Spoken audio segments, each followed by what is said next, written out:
හරි ලස්සනයි. ලස්සන නිර්මාණ ගොඩාක් කරලා තියෙනවානේ. මේක මොනාගෙන්ද හැදුවේ මුදලාලි? ප්ලාස්ටික් බෝතල් වලින්. හරි ලස්සනයි ඈ. මේවා කවුද හැදුවේ? අයිස්ක්‍රීම් බෝතල් වලින් හැදුවද? හරි ලස්සනයි. මේක ඔයා කොහෙන්ද දැක්කේ මේ නිර්මාණය? ටිකිටිකිරි පත්තරේ පොත්තේ ඉස්කෝලේ දෙන පත්තරෙන්ද? ඈ හරි ලස්සනයි ඈ. හරි එතකොට මේකත් හරිම ලස්සනයි.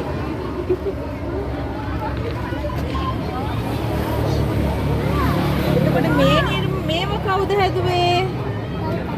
පොල් කටු වලින් හැදුවේ නේද? හරි ලස්සනයි. අපේ බලන්නකො කැවිලිත් තියෙනවා. අපිට මේව කන්න පුළුවන්ද? බැයිද කන්න? මොනාගෙන්ද හැදුවේ ඒවා?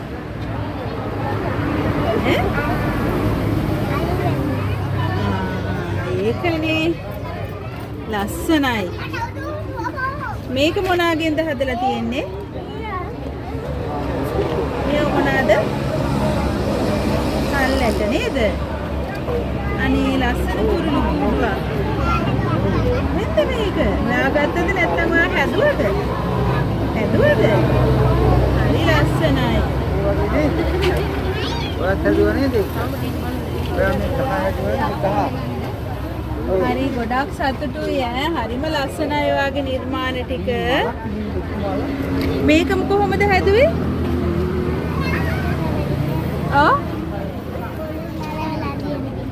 බිත්තර වලට පුළුවන් අරලා බිත්තර කට්ටකටද?